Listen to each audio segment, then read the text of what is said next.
99, Trustworthy with Heather Wells. This is Matthew, and in this episode of Still Unbelievable, I am joined by David from Skeptics and Seekers to interview Heather Wells, author of the book Trustworthy, a journey from American Christianity to freedom.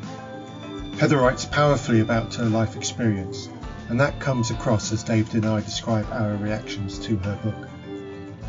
Heather has also been interviewed by David, the Graceful Atheist. See the show notes for a link to that episode and for other links to resources helpful to those journeying away from Christianity. Hello everybody, welcome to another episode of Still Unbelievable. And this comes at the height of a very, very exciting couple of weeks here in the UK because I've got a guest, David.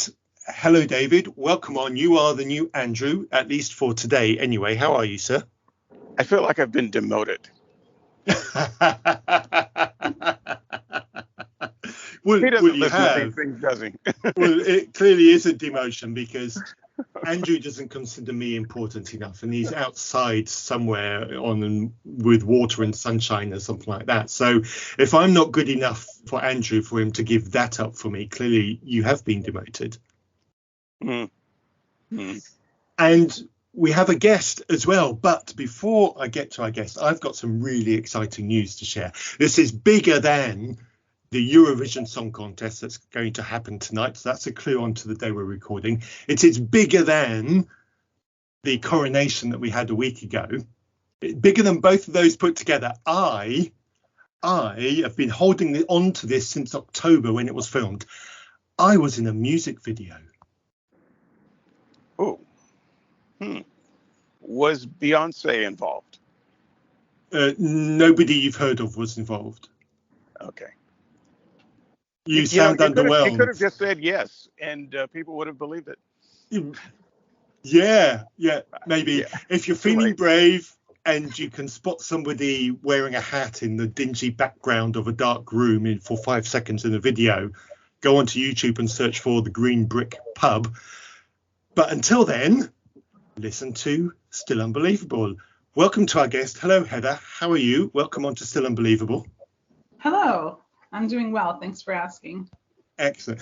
Now, we got in touch over Facebook because of one of the numerous Facebook groups connected to deconstruction. You mentioned about a book.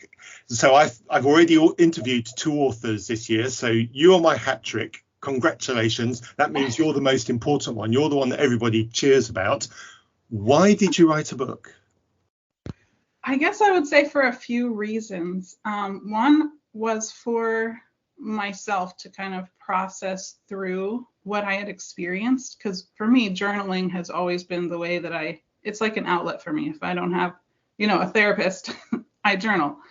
And as I wrote this, my now new husband, who is wonderful and supportive, he said, there are probably a lot of people out there who are in a similar situation, and maybe they would benefit from hearing your story and knowing that there's a way out. He said, maybe you should publish it.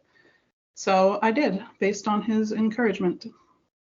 And congratulations. So is this self-published, or do you have a publisher behind you helping?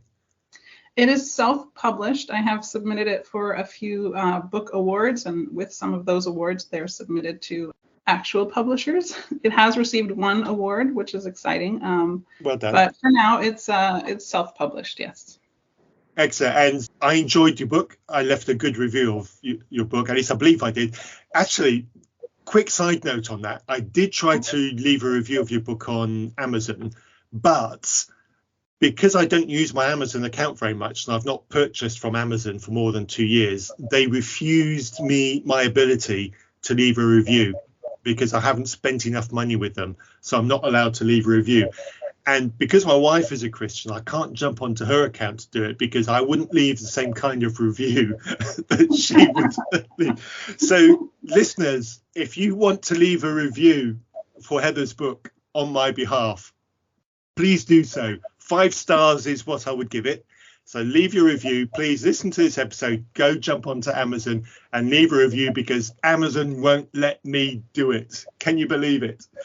Right. Unbelievable. I just want to add for self-publishing is not a bad thing anymore. It's not like the vanity press of old. One of the hottest Apple TV shows right now is Silo, and Silo was based on a book series, a trilogy. I think the original name was Wool, which was self-published. And that book was so successful. It won numerous awards. Some of the finest books and media out there are self-published these days, such as, for instance, Red Letters. Never mind. That almost using my platform to promote your content again, David. No. I was just talking about the success of self-publishing, and I don't know. You got carried scratch that. Well, now that you're talking, what was your thoughts on reading Heather's book? I enjoyed it. I will admit that I read it fast, and so I'd like to think that I didn't miss any of the nuance. But it was very powerful. It was an interesting journey, and I think one of my initial thoughts was, I hope there's a happy ending, because this is a journey into misery. This is a very hard read, because you're thinking, okay, well, it'll get better now. Nope. And at some point you realize, wait a minute, this is a real person talking about real things that happen in their life. And so I think my overall thought about the overall read is it's a relief to have a happy ending, but it's also a warning of all of the steps along the way where things went wrong for you, where one can look at and say, what can we do differently as a society to keep this story from happening again to other people?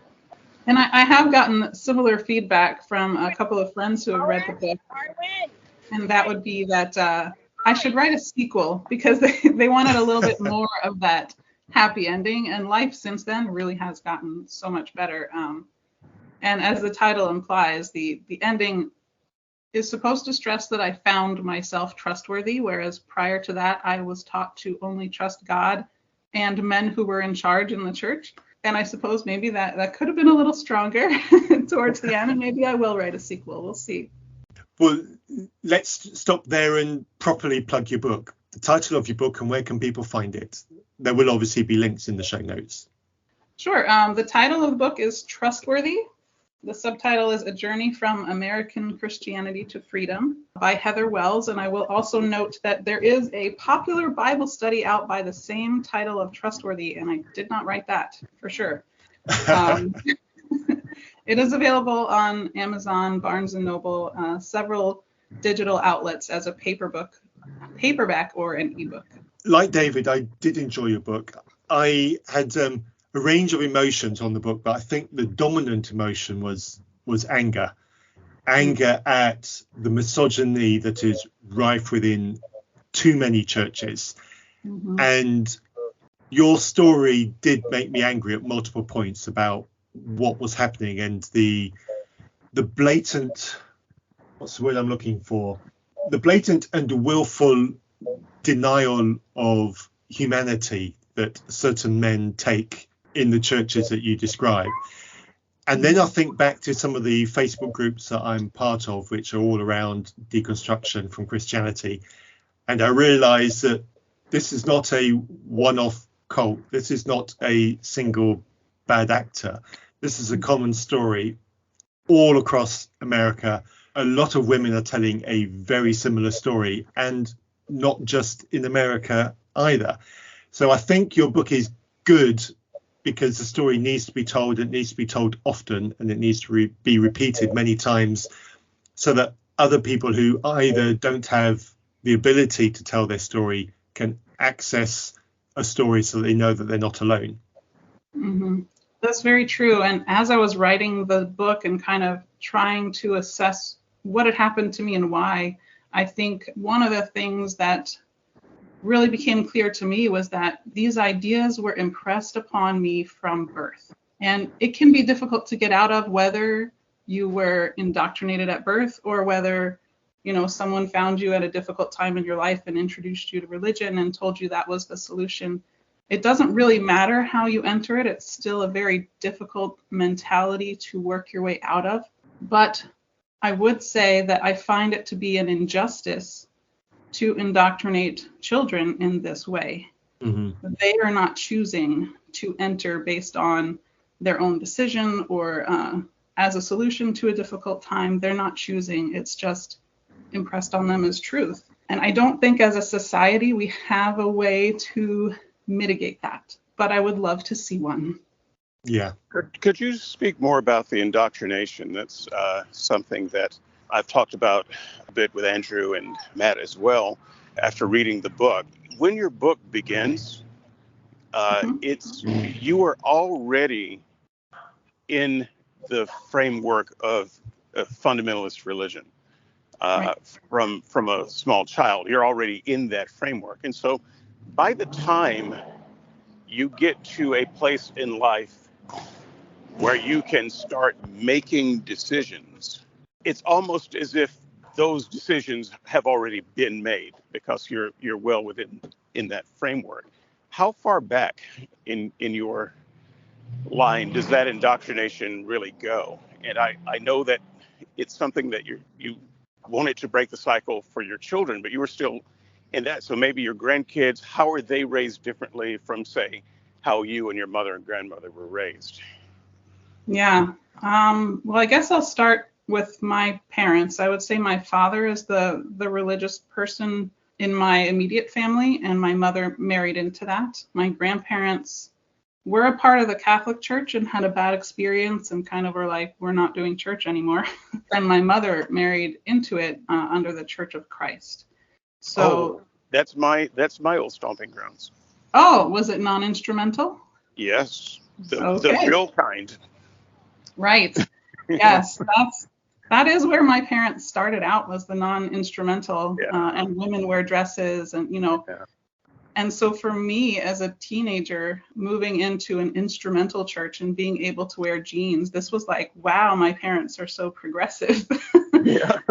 Because of the worldview I had begun in. But I do remember early on in kindergarten, my mother worked for a Christian private school, and they used a curriculum called Accelerated Christian Education, which has been in a lot of controversial news, because I think in countries like Sweden, it's been banned based on their Gender Equality Act. And I can see why, looking back, because they would have little cartoons in there about how women should submit to men and how the men should make decisions and how women should cover their bodies. All of this was indoctrinated at such a young age through these little cartoons. I'm glad that it's been banned in certain countries, but it's still pretty prevalent here in the US. A lot of people still use it. So that's one way maybe we could try to mitigate such things in the future. But as for how I'm raising my kids now, we talk about issues. We talk about ideas. We talk about what's going on in the world. We don't really discuss religion, or I should say we don't put it in the framework of there is a God. Mm-hmm. Now, there was kind of a transition period where, mom no longer believes in God, but some of my children wanted to pray over their dinner. Mm-hmm. I wasn't going to church. Dad was bringing them to church, but I wasn't practicing at home, and they were confused by that, and they would ask me to pray over dinner, and I had to kind of make this division where, if you choose to pray over your dinner, then you need to say the prayer. But you cannot ask me to say the prayer over your dinner. And this is like a 10-year-old, so it was kind of a difficult thing for them to grasp. Like, how come mom no longer believes in God? This was always such an integral part of our lives. And now she just doesn't want to talk to God anymore. And my, I think then 14-year-old, brought me a book from his youth pastor about how I should go back to God. So there was definitely some struggle in separating those two for several years. But where we are now, I think none of my children would prefer to go to church. They don't go to church unless they are legally required to visit their father and he brings them. And I just allow them to make their own decisions. 3 of them are trans, and I'm accepting of that. Their father is not, but I want to allow them to experience life and be who they are without the influence of a deity or some type of rule making outside of our own experience that they cannot ask questions of. So a car was going by at the time, and did you say that 3 of your children were trans? Yes. Okay. Mm-hmm. That's certainly outside of the context of the book, but that's where I am in life now. Yes. Yes, I was thinking back and saying, man, did I miss like 10 chapters in the middle? No. Okay. I think there is one point in the book where one of them comes out and is discovering that they are not straight. Okay. And that has since developed into other senses of general gender identity. But yeah, 3 of them now are trans. Knowing what the Christian audience would hear, and I'll give it back to Matt after this. I'll just ask this question: Would you say that their coming out influenced your decision to walk away from religion and faith in God, or had you already walked away before that time? As far as my experience, I had already walked away at that point in time. I would say that I think maybe the one that did come out felt more comfortable doing so because I had walked away. Mm-hmm. But it was clear at that point that I had already walked away from the faith, church, religion, all of it. Okay. Matt, thank you, by the way, for your answers. I appreciate that. Yeah, sure. Your book opens with you being in a quandary. Your wedding day is pretty much upon you, and you're in a quandary there already. Now, was that just about the marriage, or do you think that your deconstruction had potentially already started at that point? Ooh, that's a good question. I believe if I'm honest with myself, I think at that point in time, I was struggling with the marriage and also with the idea that marriage is the only way to have sex in my societal construct. Mm. And I knew that was kind of a driver. And I was wondering, is this really a good way to make decisions? But I don't think it was quite to the point of deconstruction at that point in time, largely because as the book goes on, you see so much submissiveness that I still feel as though I have to be under and act in support of.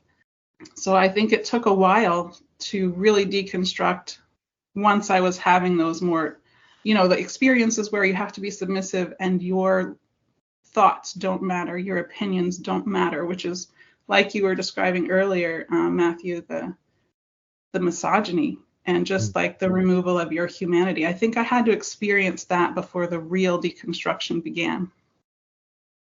I understand.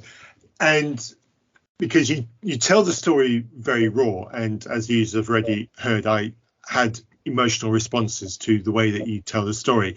And I think that's good and that's appropriate. I think it's really important for the readers of your book to have those emotional responses, because unless we have that emotional response, we can't really engage with the horrors that Christianity perpetrates on some of our citizens. Mm-hmm. So at what point then during the story that you're telling did you give yourself permission to actually ask the question, is this Christianity that I believe bullshit after all? You're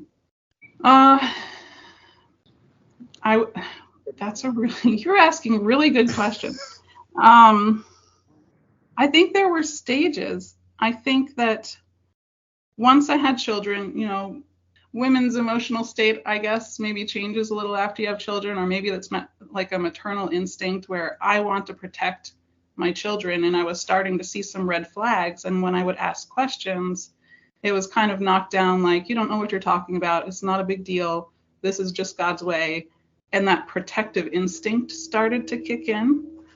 Another stage would have been when I was exposed to actual education and went to college. And I debated with people about ideas like abortion and drugs, which in the Christian world are just like, no, you don't do that. No questions asked.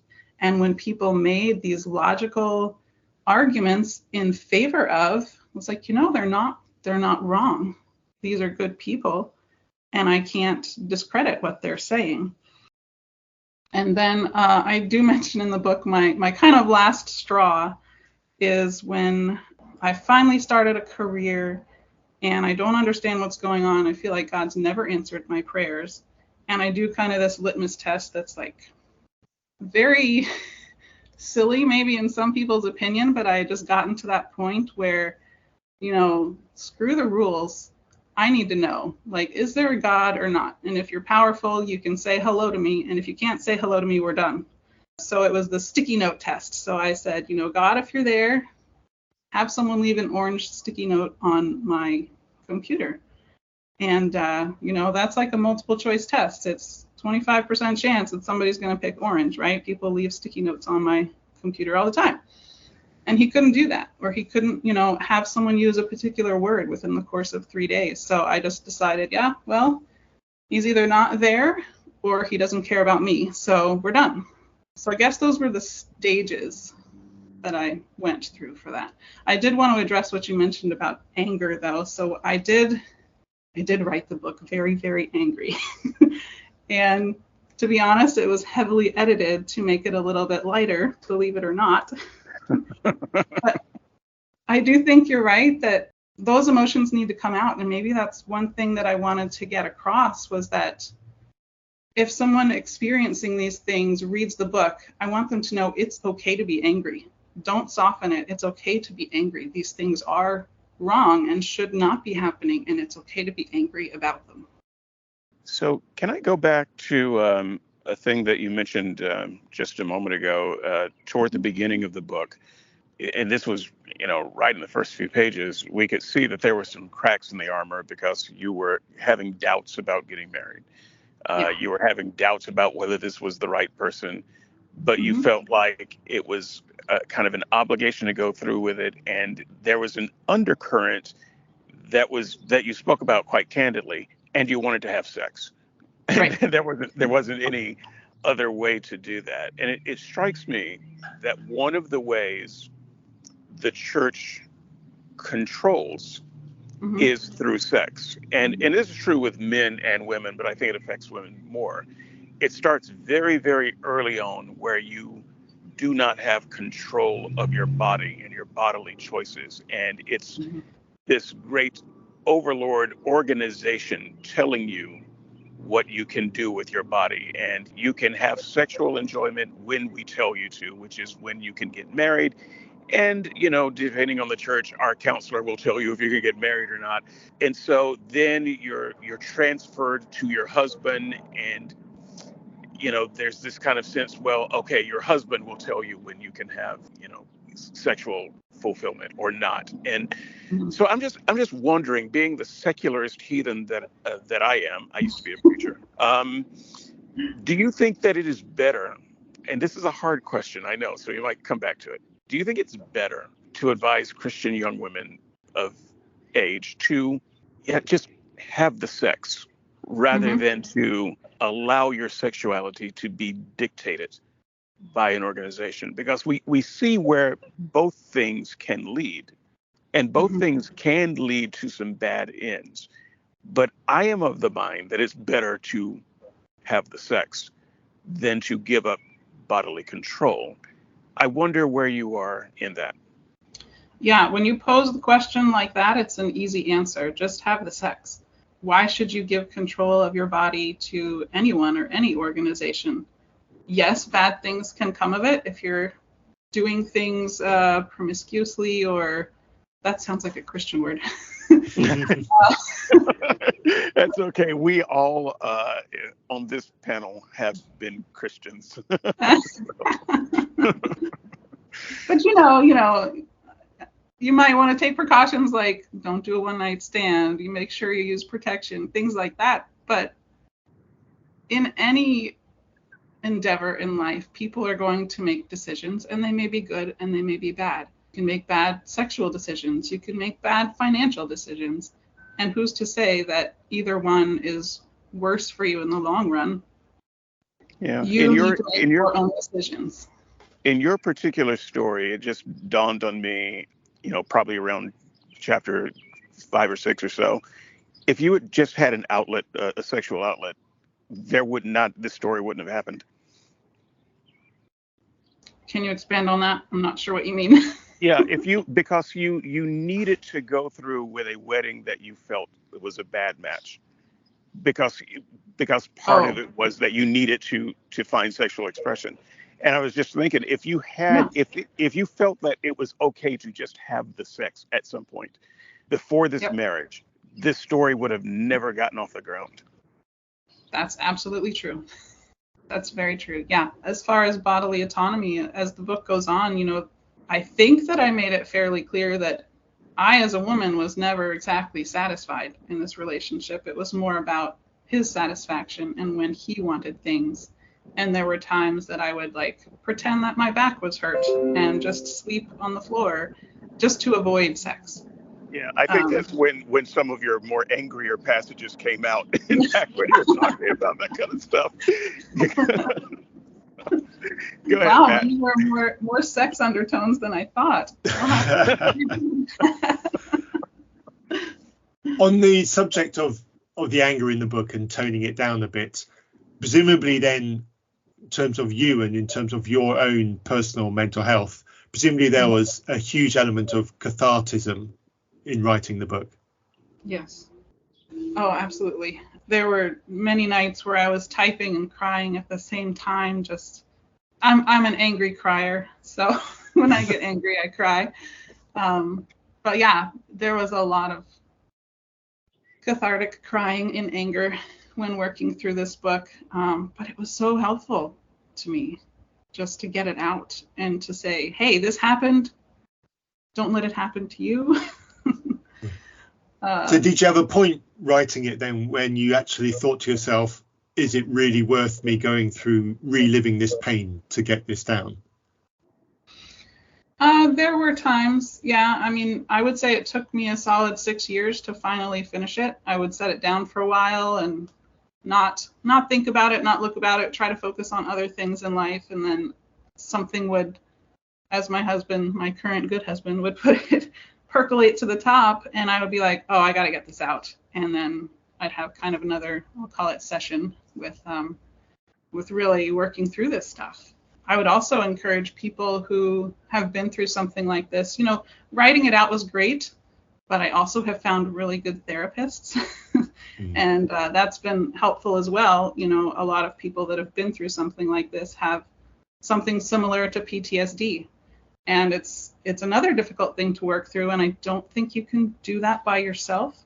And for myself, even a counseling environment is very stressful, and I'm going to use a modern word, triggering for me, because it was used against me so much. It was like, oh, you need to go in and counsel with the pastor, and the pastor and his wife and your husband are going to tell you what you're going to do.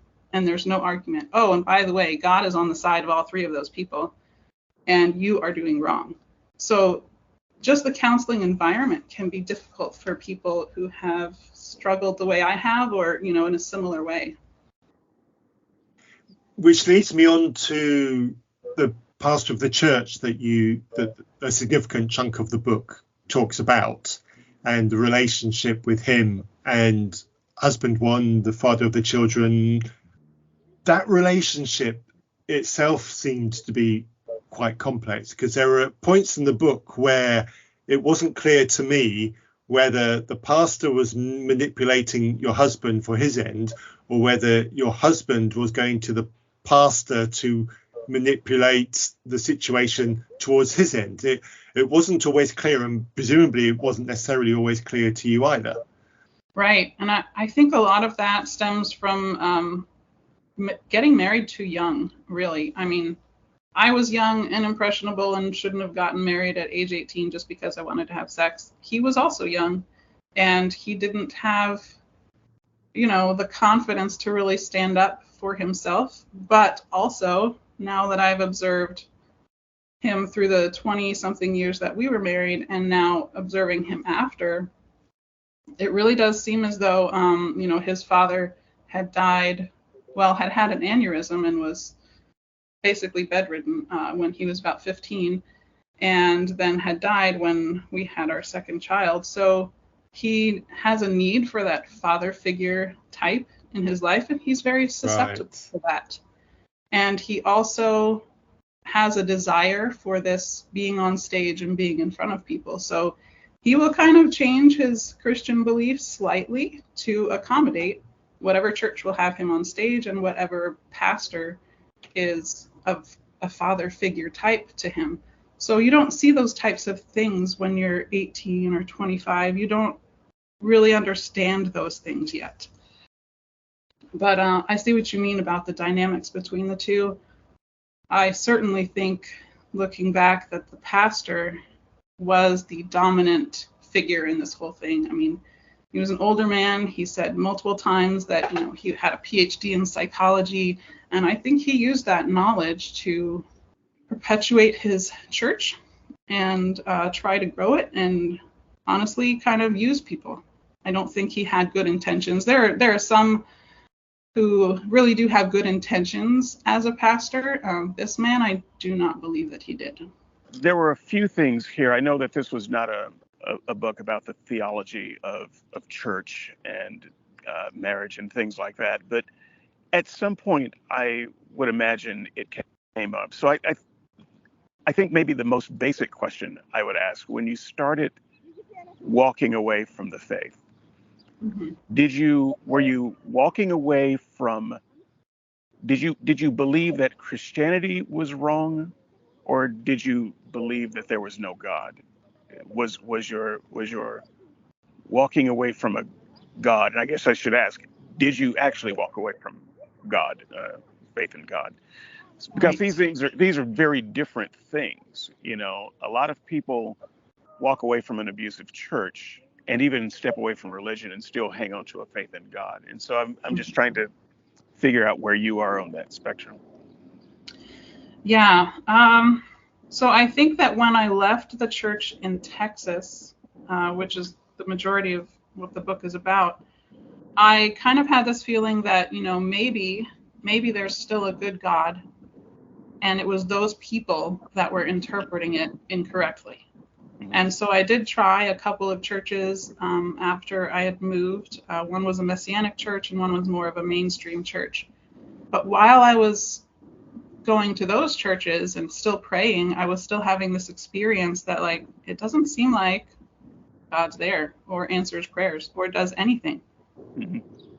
The Messianic church in particular, they were very open to debate. So I was able to ask a lot of questions there, and people would give me their answers, but their answers didn't make sense to me.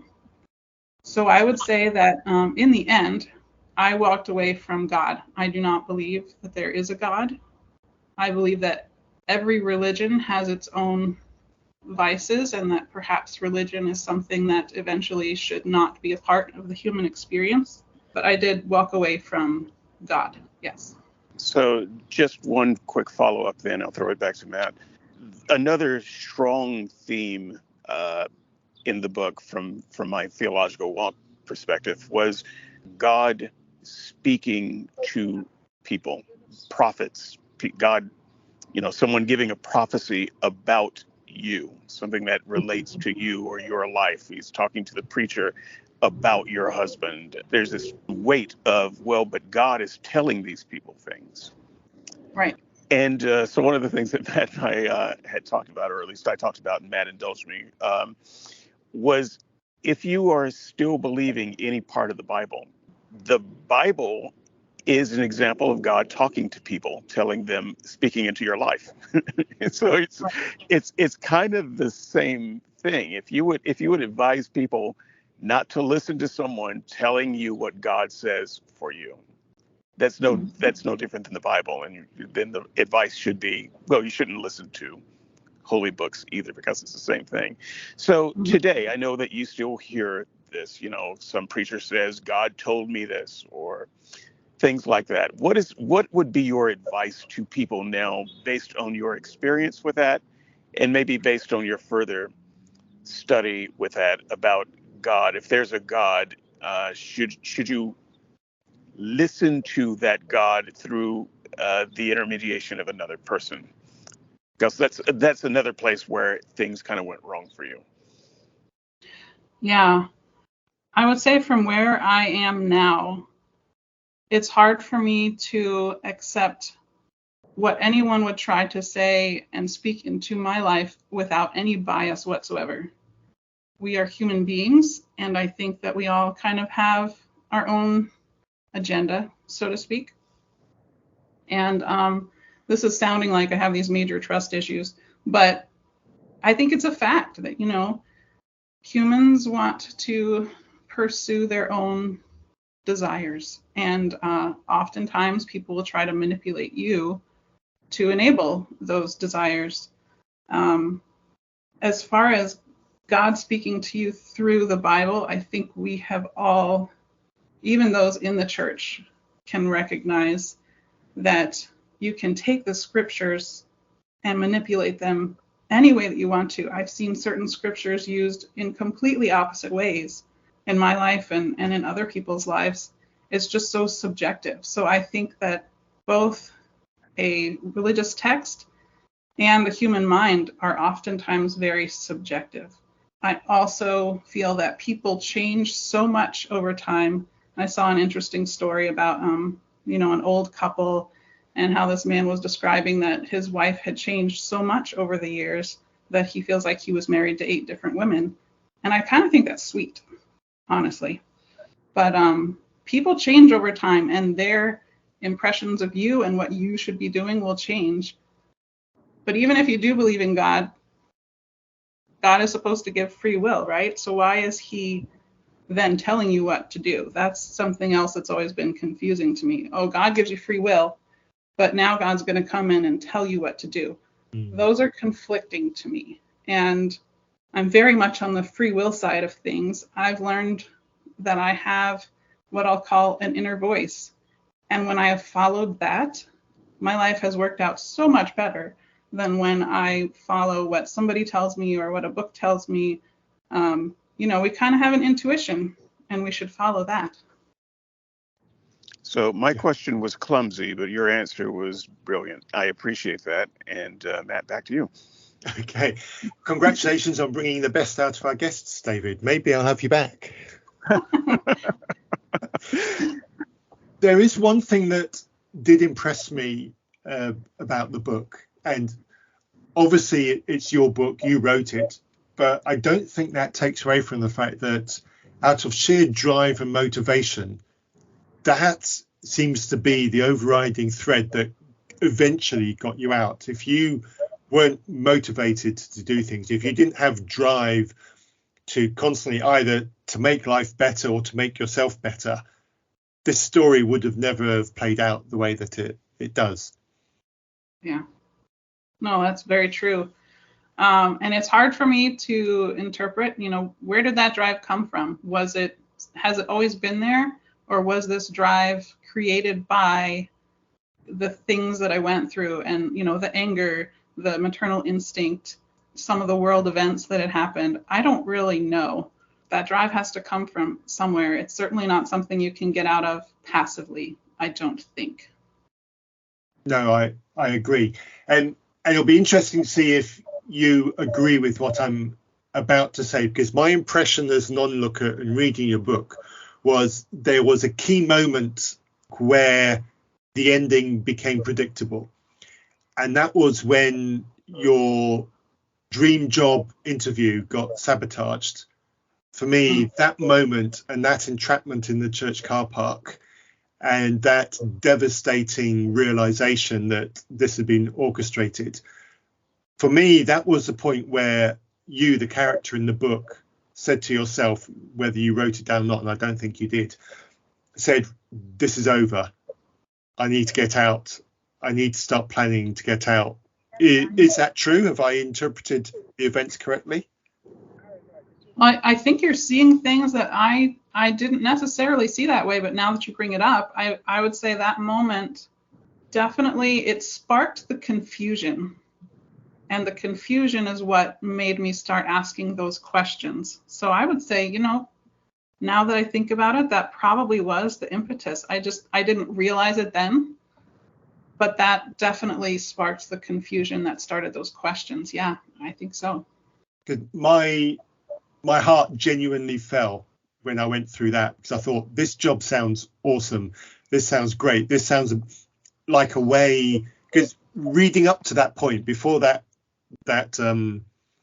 confrontation in the car park happened, I genuinely thought that this could be a way to make the entire situation better. The marriage could improve, the relationship could improve, the church life could improve if people could just accommodate you, but they wouldn't. Mm-hmm. And the insistence on pushing you down, and I think I probably reached peak anger at that point as well. Yeah, and I think this goes back to David's, I guess it was a statement earlier about, should you allow people to control your direction?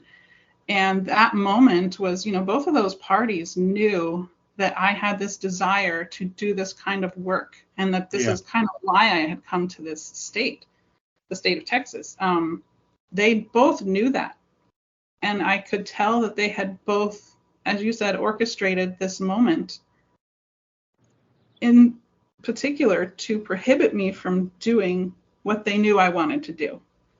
And it was for their gain.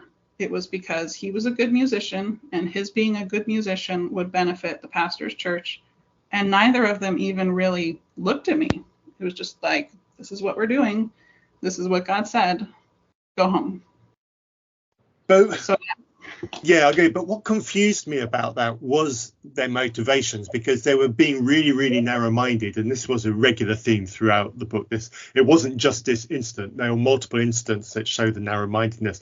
But that incident specifically, you could have had a job that paid better, that made you happier, which would have enabled your husband to put more time into the church. It could have benefited your husband and the pastor, you having that job, but they didn't see that.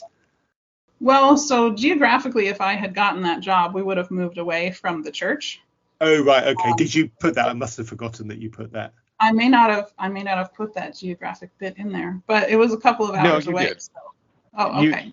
You did, but I would just say that even if it wasn't a geographical relocation, just based on, the character of your husband at the time that you described and identified very well, if you were bringing in the money, he might not have felt the need to work at the church. I mean, he played music, and that made him a rock star, and he was good, but he was also doing office work at the church. I mean, the preacher had him on the hook for lots of things, and so he could have very easily said, well, I don't have to do all this anymore, and that would have been bad for the preacher. So right. I think they would have still put the same pressure on you to not take the job. That's very likely. That's good insight. Yeah.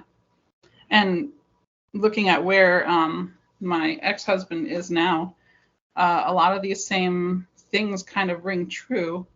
So towards the end of our marriage, and I don't think this made it into the book, when I was going back to school, he did kind of, relax his work ethic, so to speak, to the point that, I was going to school. It was all covered by federal aid, but I still had to take out student loans in order to cover rent and groceries because he wasn't working enough, and he didn't feel the motivation to work anymore because, you know what? I was covering it. So I've seen that theme kind of repeated, and probably this pastor, since he had a degree in psychology, saw that and took advantage of it. But yeah, I mean, if he wasn't motivated to do something because it was good for himself, he wasn't going to do it. So I don't want to spend a lot of time talking about him because the book's obviously about you, but what did he do next? Is he in a relationship now? But obviously there was a period where he had to look after himself. How did he manage that without a wonderful person to do it for him? He didn't. So after we divorced, he rented a couple of apartments and was still working for churches. He was evicted 4 times, I believe. He lived out of his car or campsites for a while. I believe there was a period of time during COVID where evictions were illegal or at least suspended for a while. And that gave him the appearance of stability. So he was in the same place for about 2 years. And at that point, he got married to a teacher, and he lives in her house now. So, yeah, now he has someone else to take care of him, so to speak. Right, and those who have read the book don't need to use much imagination to work out what might be happening there. Yeah. No, she's definitely a submissive woman and believes that that's how women should be in the Christian church. And he's still singing and leading worship and perfectly happy doing so. And I'm sure that she feels like supporting his ministry is her calling. Are they still at the same church, or have they moved on from that? No, it's a different church now. Okay. Right. David, you had something to ask? I was going to ask if I could insert one of Andrew's questions. Go on then. All right. So what would you tell? Well, I'm going to modify his question a little bit, but also ask his question. What would you tell little girls if you had the opportunity to speak to young girls who were impressionable, going down the same road? What advice would you give them that could help them avoid this path? And then a similar question: what would you tell fathers of young girls? Andrew doesn't mind me saying this. He is an atheist father and his wife, but he has a Christian extended family, and so there's always this kind of tug of war with their child and religion and so forth. What would you say to other fathers, though, as advice for raising strong, independent little girls who don't fall prey to being trapped? When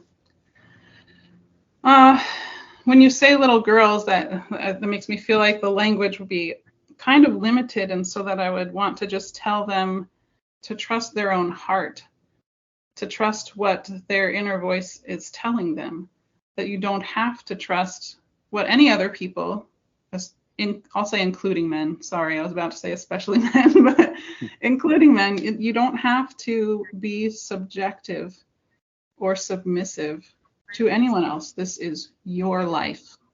This was given to you, and you should be the one driving things and initiating things and saying what you want loudly. And people should be accepting of that. And I guess fathers, it would be a similar thing. Don't tell your girls, do as I say, or because I said so. Things like that they're telling your children, you must submit to me. It doesn't matter what the reason is. It's just because I said so. That was one of the phrases that I just can't stand, do it because I said so. I heard it as a small girl. I heard it, in the church, although it was slightly changed because that's just the way God is. And sometimes we don't always understand. That's the same thing as because I said so. And that's not an acceptable instruction, in my opinion. So I know that. Oh, I'm sorry. I was just going to say, I know that Andrew would very much agree with all of those answers. And when I was reading your story, there was one little vignette that you mentioned that happened when you were 5, and you didn't tell anybody because right. you weren't sure what to say, and even how to describe it. And the kind of subliminal advice that I got from that was for little girls, is be the kind of person who tells. Don't worry about not telling. Don't worry about being a tattletale. Don't worry about whatever social pressure comes from telling. Be the kind of person who tells too much, rather than the kind of person who keeps things secret. That would have made such a big difference in the lives of so many people that I know, if they had grown up being the kind of people who told and who made noise And so I'm not going to graphically talk about that section of the book, but that's kind of what made my mind wander toward this question and what you would tell, someone in that situation. Yeah, no, you're absolutely right. And I think that I would add to what to tell fathers based on that, because if you want your children, and especially girls, to tell and to tell loudly, you also have to be willing to accept that, even if sometimes it sounds very strange or outlandish, or you're not really sure about it. You can't just shut it down. Even if it's one of those things that is a little over the top, accept it anyway, so that they have the confidence to tell again. If you have kind of a line in the sand where if you tell beyond this, then I won't accept it, well, you're limiting their ability to tell. So I think that's on everyone, not just fathers, to be willing to hear people when they have something to tell, whether it's about something terrible that happened to them, or what kind of job they want to have, or thoughts that they're having that are different from whatever group you're in, society or the church or your book club. Be willing to accept those ideas that people have that are a little bit outside the box. Yes, thank you for that. And I'm going to repeat something that I've said on a previous episode with Andrew, where we've talked about my daughter. I have an 18-year-old daughter, and I've said on a previous episode that she's very good at answering back to me. She's very good at telling me when I'm being a less than intelligent father than she expects. And those experiences for me as a father can be painful. They can be anger inducing. They can be frustrating. But I would rather have that than a daughter that is compliant and submissive. Absolutely. I would rather have that every single day. So please, fathers, encourage your children, especially your daughters, to answer back to you. You will have a better relationship for it. And your daughter will become a woman that is a better woman for it. I would also like to get very personal just for a small amount of time. I've just passed 29 years of marriage to my wife. I know I don't look it, but that is how long I've been married. And we got married by British standards, a relatively liberal church. We didn't come from the kind of fundamentalist Christianity that you and David have described earlier in this episode. But even then, I still came into our marriage. We were both in our young 20s when we got married. Even then, I came into the marriage without a appropriate attitude towards consent. I thought that the whole sex thing that we've talked about here was my right, because I hadn't been properly told what to expect from sex, because we'd done our best to avoid it. So this whole, going back to the question that David asked before, it just didn't get done. And I'm so pleased that the woman that I've married did have a very strong personality and a very strong attitude of, if I don't fancy it, you're not getting it. And she very much had that attitude. And for me, as a man who thought he deserved it, that was a problem. It took me many years to actually properly understand consent, because I had to learn it live in a live relationship, and it was problematic and it was difficult. But men, learn consent, please, because it makes it better. And I wish I'd understood that more. And I am also really glad that I don't have a submissive wife. I'm really glad I have a wife who not only knows what she wants, but it has the confidence, and has always had the confidence to say no when she felt that way. And, if it resulted in an argument, then it resulted in an argument. She was going to stand her ground to me. And our relationship has only lasted because of that, because Sarah, my wife, does have that attitude. And I'm so pleased. Men, you are losing out if you have a submissive partner, because the relationship is not equal. I've got to pile on to this before you run with it. So I was actually thinking to say something like this myself. I could give the exact same testimony as Matt, and I just want to reiterate that I'm a new man, a newborn creature since the one of my first marriage. And I just want to say to all women, to all little girls who are old enough to hear it, to all everybody, even men, women, you never give away your consent. You don't give away your consent when you become a Christian, if that's your choice. You don't give away your consent when you get married. You always and you only have the right to say who touches you and when and how. That's just a fact. And if it's a sexless marriage because you just find that your husband is repulsive for whatever reason, then it's a sexless marriage. There should be zero pressure on a woman to ever have anything but full control of her body. And if there's any church that ever tells you any different, you should run, not walk away. Yes. Yes, absolutely. I would, if you don't mind, like to ask some questions about the children. And obviously, this is about you, and I want all appropriate privacy extended to the children. But the reason for the question is my parents separated and divorced when I was 9 years old.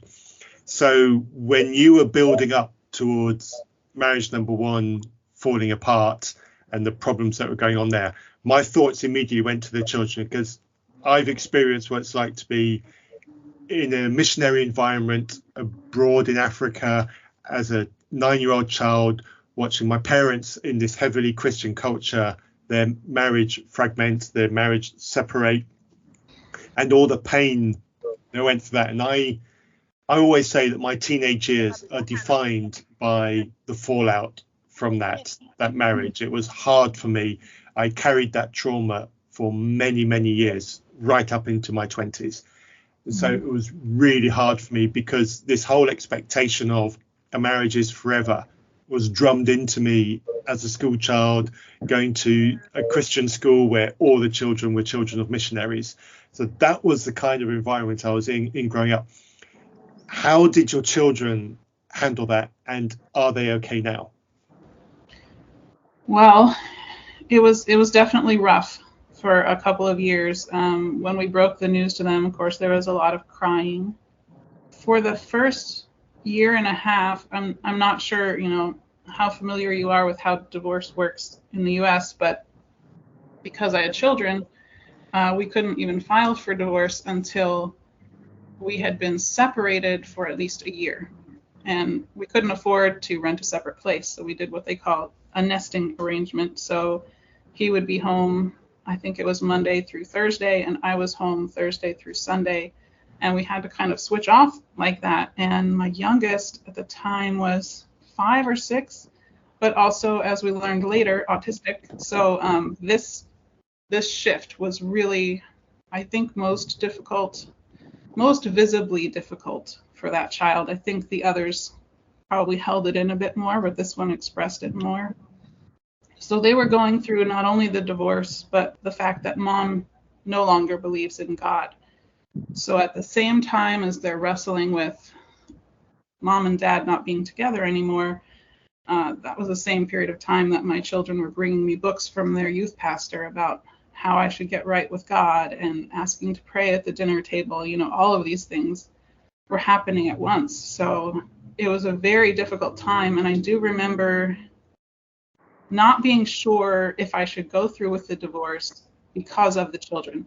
And that's something, kind of a theme you hear a lot, well, I guess in all of society, but maybe a little stronger within the church. But a friend of mine... I just got some information. I'm going to have to log off here pretty quick. So incorporating your answer for me, a question similar to one I asked you earlier, which is, in your opinion, which situation is worse for children, a bad divorce, or living through a bad divorce, or living through a bad marriage? Right. Well, that's exactly the advice I had gotten from a friend. He didn't realize he was giving me advice. He was coming to town to go to his brother's wedding, and he was very upset about it, and he didn't think they should get married. And while he was explaining why, He said, if you marry the right person, that person will make you a better parent and a better employee and a better person. But if you marry the wrong person, they're going to make you a worse parent and a worse employee and a worse person. And that kind of put a light bulb in my head that, this situation is not just worse for me, it's worse for the kids, because they are learning from my ex-husband and myself that this is an appropriate marriage relationship. And if you're willing to stay in it, that's kind of the message that you're sending, that this is okay. So that was kind of the straw that broke the camel's back for me, that it's better for my children, even if there's a few rough years, it's better for them if I break apart from this relationship. Whether or not I get a new one doesn't matter at this point. I was perfectly happy to be single the rest of my life, but I knew I didn't want to teach my children that this relationship was what I wanted to hold up as an example to them. I really appreciate it, Matt. I'm so sorry. Things came up, life came up. Rather than plugging any of my stuff, which everyone knows by now, let me just plug recoveringfromreligion.org. If you find that you are facing anything, even remotely, like what we've been talking about, or like what was talked about in Heather's book, religion might be at the heart of it. And if you're having some trouble breaking away, recoveringfromreligion.org, there you will find phone numbers and resources to help. All right, thank you, David. Talk to you again soon. Mm-hmm. So I'd like to address what was asked about how are my children doing now, and they're doing great. I'm very proud of how they think through things, and we're able to have, I think, deeper discussions now, because we're not limited to this framework of God or religion or really anything. I mean, we'll discuss things going on in the world and whether we think our country's laws are good or bad, what should be changed. It's kind of this build your own world mentality. Like, if you were in charge, what would you do? It's really exciting. I don't have any issues with rebellious children or depression or anything like that. Everyone's doing rather well. I'm really pleased, and I'd like to affirm what you and David have just said. For me, when my parents separated and then it was obvious that they were going to divorce, that was tough, and because of the Christian upbringing and the Christian background, the idea of having divorced parents was anathema. I thought that what they were doing was completely wrong, and it was really, really difficult to cope with. And it took me many years to appreciate and understand that actually them separating, the divorce going through, was the right thing for them. It needed to happen. Certainly from my mother's perspective, it needed to happen.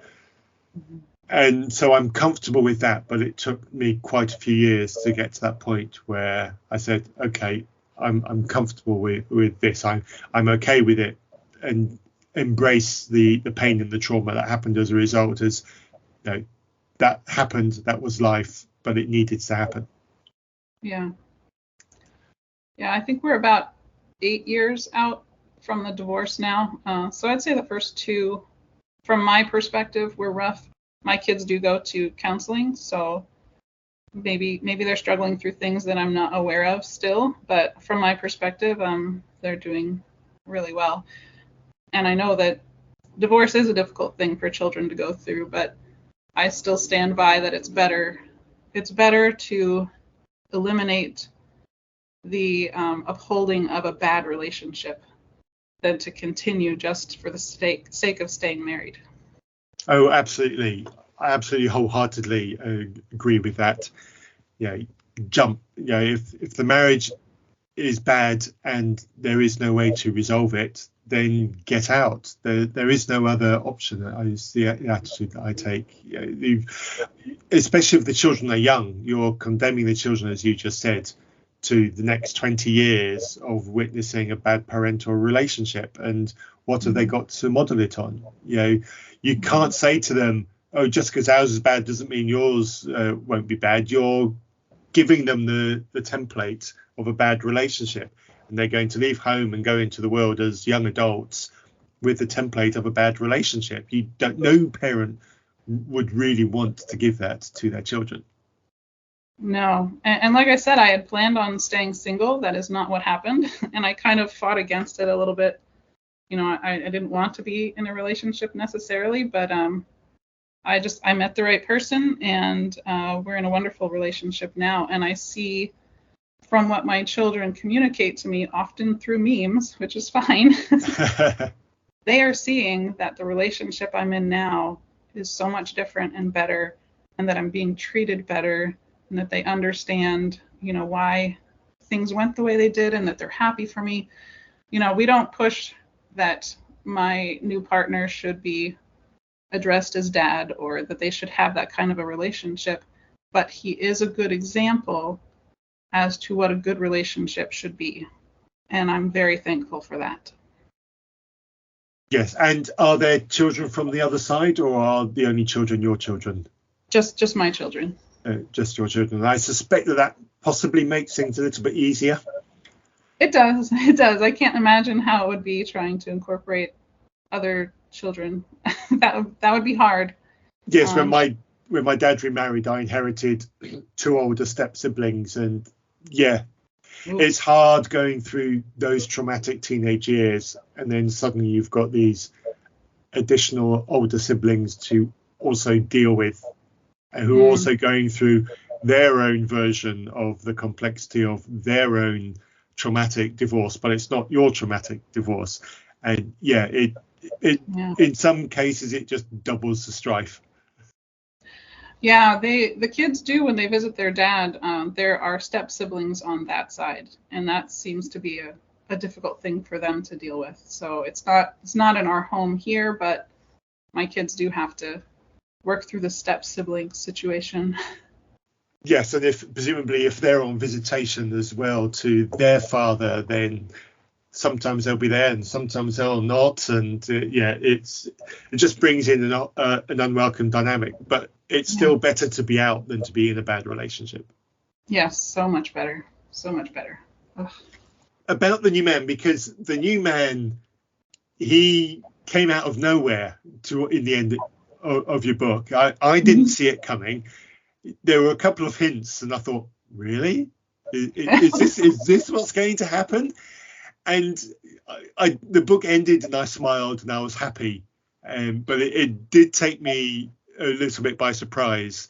How was that for you? Because it was still the whole thing was still quite fresh and quite raw for you when this new character appeared and vied for your romantic attention. That must have been quite a strange experience. It was a surprise, and I felt like it came out of the blue as well. So I'm glad that came through, because that's how it felt on my end.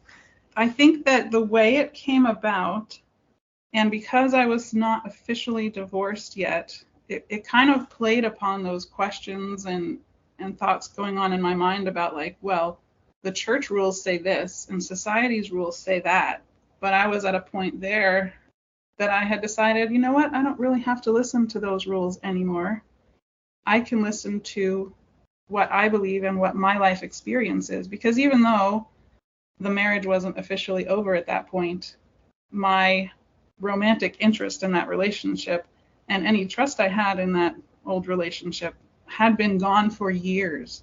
And so there was this desire for someone that I could trust, someone that I could talk to. And why should I deny myself that because the rules say otherwise? It kind of allowed me to prioritize my needs over what other people say, even if it is somewhat in law. I was even questioning the whole idea of marriage at that point. Should we have marriage? Is this a religious construct? And we were going to not get officially married, my new husband and I, but we were going to just have, power of attorney and a common living space, and without the legal impetus of marriage. Now, that was kind of forced upon us by the legal system, and that's another story. But yeah, I wouldn't say he vied for my romantic attention. It kind of was this mutual tug of war that we were like, should we, shouldn't we? Because at the time, he was also my professor. So there were a lot of rules that said you shouldn't do this. But my inner voice said, yes, you should. And I can say now, 7 years later, that was the right decision. It didn't matter that society said I shouldn't be seeing someone else if my marriage isn't fully over yet. Or it doesn't matter that they say, well, you shouldn't be seeing your professor. None of those things really matter if you really take the time to address your own needs. Some people might disagree with me on that, but from my experience, this is how it happened for me. And we're in a wonderful relationship now. I don't have any regrets or complaints about it. I remember overhearing my mum say something at one point. Oh, crumbs, I can't remember how old I was. I must have been, I can't properly remember how old I was, but it was years after that she divorced. And she said something on the lines of she wouldn't consider marrying again without her children's approval first. And I remember my heart sank when I heard her say that, because the thing to know about my mother is she was a pleaser. She always was. She wasn't a submissive person, but she was a pleaser. And in a certain way, I've inherited that same kind of attitude. So her children were of critical importance to her all the time. And so that statement came out of her desire that her children shouldn't be disadvantaged by her, that she would always place their needs above everything else. But hearing her say that probably was the first time I actually realized that crystal clear about her. And the reason why my heart sank was I just wanted her, because I was an adult, I'd left home. I just wanted her to be happy for her own sake. And it sounds to me that you're struggling with you at that point were struggling with exactly the same thing that my mum was expressing then, that balancing between wanting something for yourself, but also being mindful of those who are dependent on you. Yeah. No, you're definitely right. And I would say I'm a pleaser too. I think that inclination is much stronger when the children are young. As I'm growing and my children are growing, I think that there should be kind of this movement out of, my life is to take care of my children, and more into my children can take care of themselves and I need to take care of myself. And that's not an easy transition to make. It's kind of a struggle. I don't know if it's because it's a habit or if it's because it's an identity that you formed for yourself. But yeah, I see that now, that I have to consciously kind of delineate, all right, I'm making this big decision. And right now I'm only considering the children's needs, but the youngest is 14 now. I'm going to have a life separate from them fairly soon. Yeah. And I need to make sure that I'm thinking about my long-term needs. And so when I did start this relationship, I did not consult the children. This was a decision about me and my long-term happiness, and they were certainly a part of that. But our, I guess, compromise in that was that we weren't going to force the role of dad in the situation. It was like, this is a decision that I am making to have this relationship. You can choose how you address this relationship. You don't have to call him dad. You don't have to be his friend, but he will be here as a mentor if you feel comfortable with that. But this is a relationship that mom has decided to enter. So that's how we addressed the long-term relationship aspect. But I do appreciate the struggle of being a mom and always wanting to take care of your kids. I mean, it's natural. It's a good trait, but at some point you have to transition out of that. And I think it's different for everyone. Yes, I get that. As I said earlier, my daughter's 18. She's now at university. And so that's exactly the dynamic that we're working out at home here. She's now looking after her own money, looking after buying her own groceries. So it's almost left home, but obviously she'll be back when the semester ends, when the term ends. But we're transitioning into that point where she's going to be responsible for her life, and things I don't get to say in some things anymore. And suddenly I can now make those decisions without having to think about childcare. And you're right, it takes time to adjust to that different way of living. It very much is a mental and an emotional adjustment as well, going through that. And I still don't feel ready for my baby to leave home. Let's just be honest about it. That's the curse of being a loving parent. Yeah, it is. That's true. I'm not quite there yet. I have 2 that are grown and 2 still at home. So I'm right in the middle, right in the middle of all those transitions. You'll have got it right by the time it gets to the last one. Maybe. We'll see. Whereas people like me, we only get one go. Oh, it's hard either way. Yes, I'm sure it is. Going to try and put a Christian hat on now, because there's a thought that's occurred to me that Christians hearing your story will probably go to, and that is your new relationship. It happened relatively quickly in the chronology of things. You hadn't finished one, had a break, gone on to the next one. There was a merging, there was a blurring of the lines, shall we say. It was clearly an act of rebellion, what you were doing there. It wasn't anything more than that. Well, my first argument would be that I wouldn't use marriage as a rubber stamp to identify a relationship. I feel like marriage is kind of a legal piece of paper. And the relationship that I had with that person emotionally probably had died off around when the 3rd child was born. So 10 years in, I would say that was no longer a relationship. In terms of walking away from God and that type of rebellion, I can honestly say that I had made a personal commitment at the time that my mantra was that I was just going to be single forever. I thought that was the best plan. And I really tried to live that way. But circumstances as they were, I would not say it was a deliberate act of rebellion. This was like the course of how my life unfolded. And it was my choice how to respond to that. I chose to be open to this relationship, but I certainly wouldn't say that it was an act of rebellion. And I think that's evidenced by the fact that we're still married and it's going rather well. You know, the other interesting piece is that he also left a very controlling religion. And so him being a partner to me in life is helpful because he's been through this and he knows the intricacies and he knows the struggles that go along with that. So I don't believe in God, so I won't say God gave me this partner, but this was important for my life to continue on the way that's best for me. And so I took hold of that, and that was my decision. Excellent. And it does seem like it was the right decision as well. So I would defend you against the rebellion charge, obviously.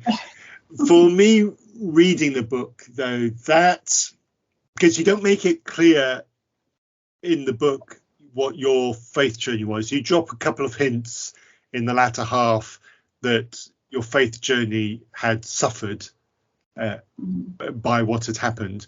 But the book isn't so much about your faith journey, it's about your marriage journey. But I do get the impression that when your book is drawing to a close, you meet the new relationship. That seems to signify to me as a reader quite clearly that is also the end of your faith journey at that point. That is now done. Whether you were aware of it up until that point or not isn't really important. It feels like two pages have turned in one go there. The marriage is over. The relationship is going in a new direction. And at the same time, with the same signal, the God relationship has also gone.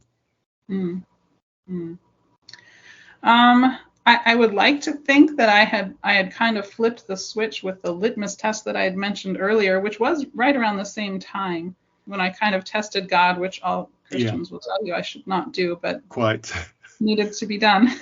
yes, quite well. A fleece, an experiment with a fleece, anybody? Right. But I think you may be right in that he kind of helped me close the book on that. Like, I had made the decisions, but everything was still kind of swirling around, and I was very angry. And he helped me kind of close the book on faith in general, and just kind of mark a start to a life without faith and religion. So those might have gone hand in hand. You know, I had to do the testing or the fleece portion on my own. Yeah. And then once I met him, it was kind of like he was the salve on the wound that just helped it close. Just helped you get over the line, so to speak. So let's talk about the faith journey for a little bit, because people who've been listening to Still Unbelievable have heard me say that I typically quote about 3 years as my exit journey from first doubt to final admission. Was there a time frame that you can nail down for your journey, or is it less clear for you? So in terms of when I first started questioning to when I finally closed the book? Yes. And roughly what was that like for you in parallel with what else was going on? I would say I'm generally very stubborn, so it was a long timeline for me. I could even go back as far as what you helped me realize earlier, which was that the confusion and the questioning, I think, started with blocking me from that dream job. I had not identified that before, which was before I had any children. Yes, it was, wasn't it? Yes. Mm-hmm. Yeah. So then the questioning continued throughout having those 4 children, during which time, of course, the maternal instinct was also kicking in, and then going to college and exploring those ideas. So I think for me, it was probably a good 13 to 15 year journey. It was long because I'm unnecessarily stubborn. But yeah, I think that probably when we left Texas, I was just about ready to be done with faith, but I was trying to give it another go just in case. The problem was the people and not God or Christianity. But I think that became very evident quickly that it wasn't the people. It was the religion. It was the idea of God that was faulty from the beginning. So it doesn't matter what people were in play. I couldn't accept it anymore. One of the things that I hear an awful lot from Christians who've heard my story is the very predictable, I was clearly in the wrong kind of Christianity. If I'd been in the right kind of Christianity, I'd been different. Do you have a response to that kind of thought? You know, I hear that a lot, that I guess maybe it's a different play on it, that if you've left Christianity, it's because you did it wrong. Yeah. And I feel like Christianity has a way of putting everything on the believer, but at the same time saying, God takes your every burden and God will guide you. But at the same time, you're at fault, and they point the finger at you. You know, you didn't do it right. You were in the wrong portion of Christianity, or whatever they're trying to say. Well, if God is so powerful, why didn't he direct me to the right way? Why didn't he influence me? Why didn't he tell me? If God is the one that's really in charge, then he should have done something about it. Yes, I absolutely agree with you there. Christianity does have this nefarious attitude of, when things are good, praise God. When things are bad, boo you. Right. And it seeps through, and it's not just the fundamentalist arms of Christianity that perpetuate that myth. It's also the more liberal, the more progressive arms of Christianity still have a habit of giving those kinds of attitudes out. Mm-hmm. Yes, they do. And it's pervasive. You know, if it really was true that it was bad actors in Christianity, you would expect them to be the minority, not the majority. Yes, absolutely. Because if that was true, you know, why is the majority of Christianity bad Christianity? Why is so much of it harming people? Mm-hmm. Yeah, it's interesting. I've been recently following a new Facebook group that says there's no hate like Christian love, Yeah. and they're just they're really just reposting things that Christians have posted, kind of along the same lines that, well, if you don't believe, then you are all these terrible and wrong things, and if you have left the religion, then it's all your fault, and you've done it wrong, and you're going to hell, and very just talking down to people and not at all what they claim to be, which would be loving unconditionally. I don't see that in the Christianity that I've experienced, and outside of people's actions, because I can hear these voices saying, well, then you're just judging Christianity on people's actions. No, I feel like I have gone to the point of testing it to the one-on-one relationship with God aspect that, I asked God to talk to me, to say hello. He did not. So I'm going to now discount anything in his book and anything associated with it, not because of the people, but because of my lived experience and the decisions that I have made and the actions that I have taken in order to inform that decision. Yeah, and that sounds very similar to the journey that I have taken and others have taken. We didn't leave on a whim. We tried hard. We tried to make it work.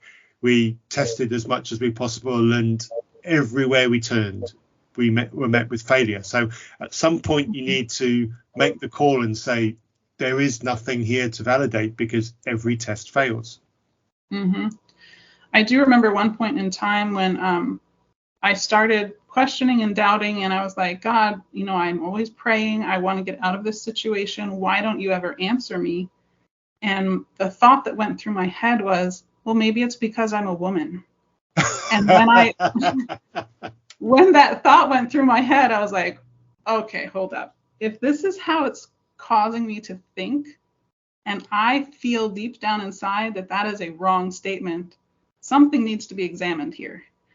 So, sometimes my own thoughts would trigger those aha moments of like, something is wrong here. Yeah. Mm-hmm. I'd like to touch on some of the people that you passed through on your journey.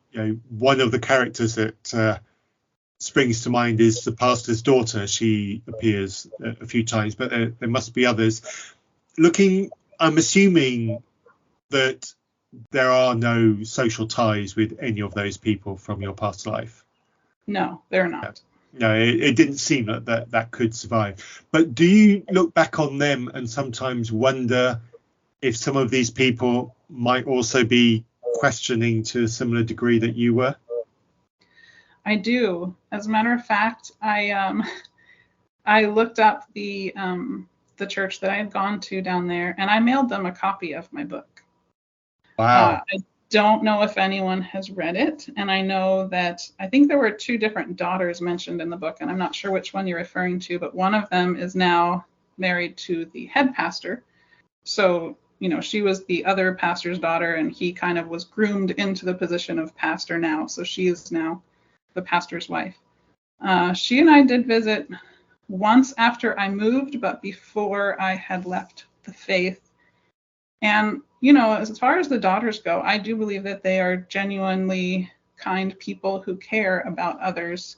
The original pastor, as I mentioned earlier, I do think had nefarious intentions. But the daughters, I think, are genuine and kind.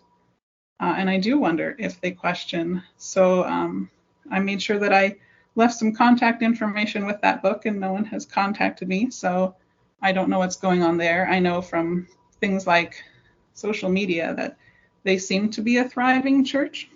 But yeah, the relationships that I had then, I have not carried any of them over at all.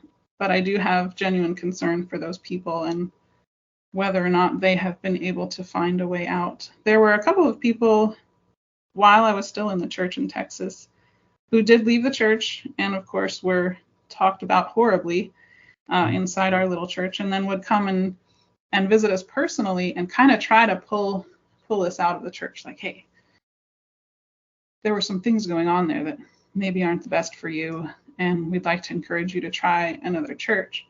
And I look back on that, and I appreciate those people quite a bit. Of course, they were trying to bring me to another church, but they were trying to pull me out of a really horrible cult-like situation.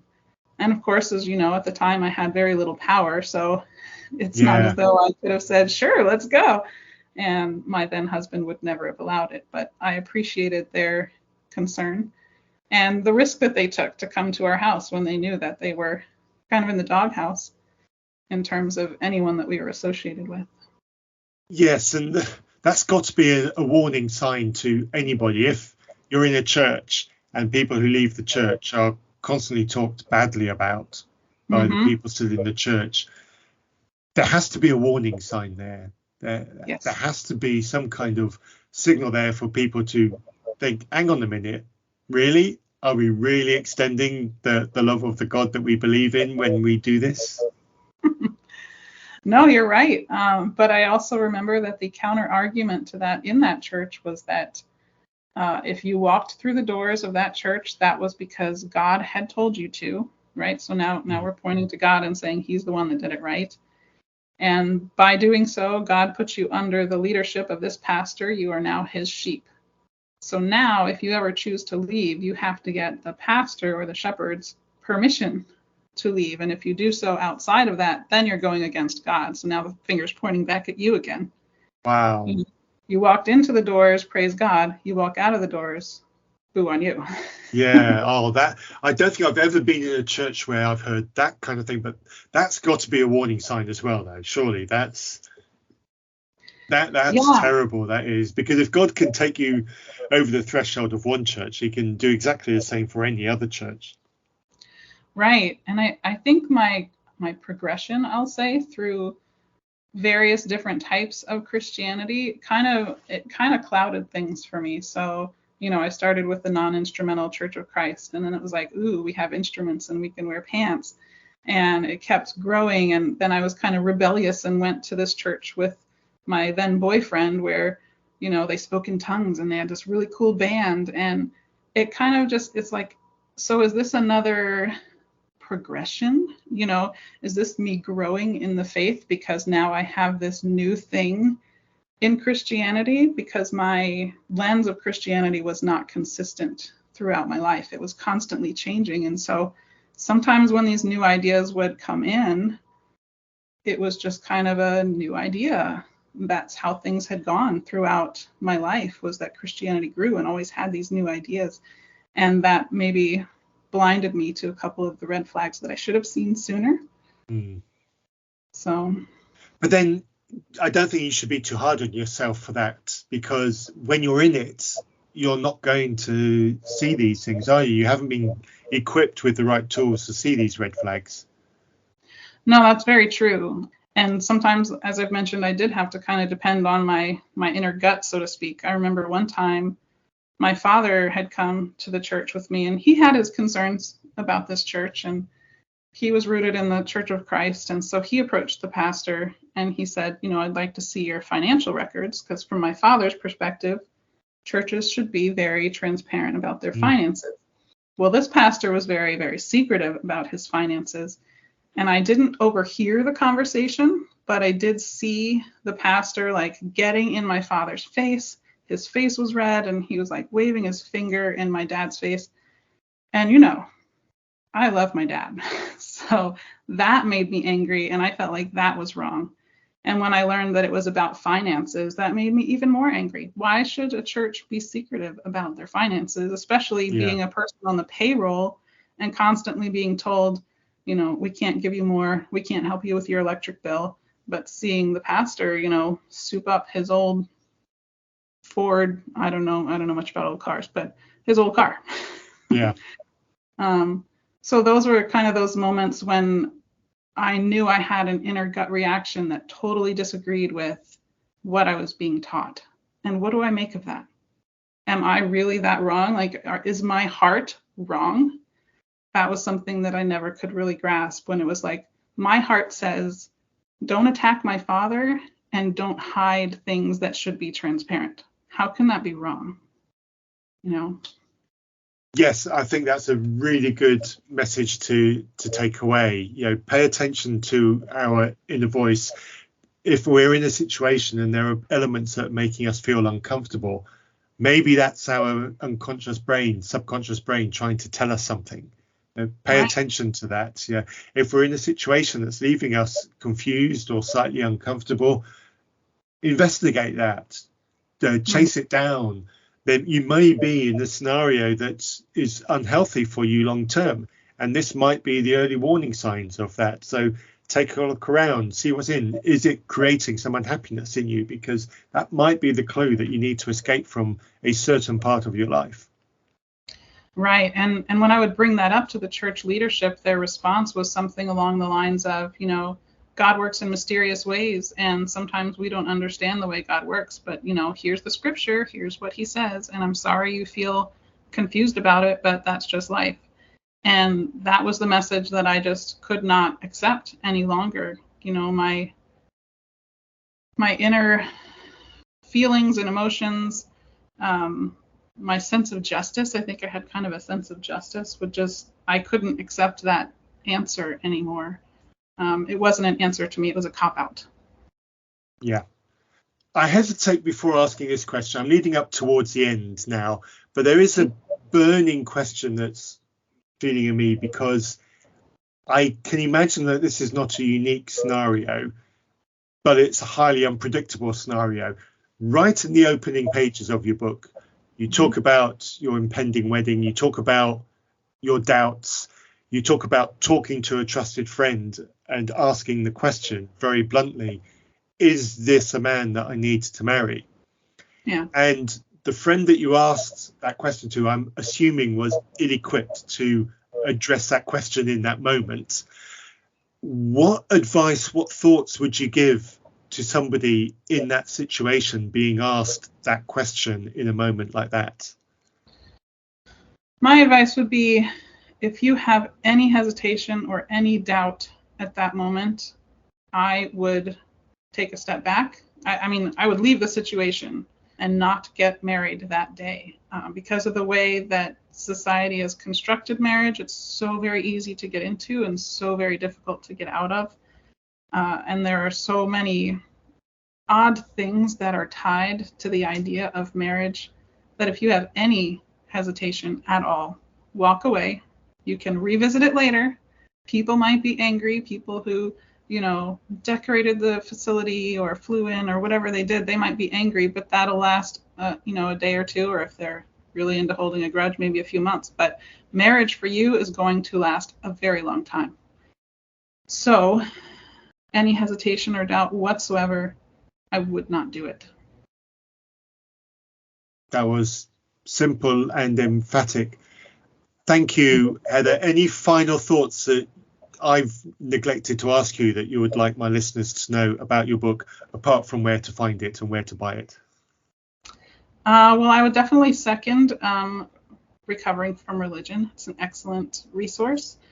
There's another resource I would mention called journeyfree.org with Dr. Marlene, I believe it's Windell, and she is kind of spearheading this effort to get a mental health diagnosis officially recognized, that is religious trauma syndrome.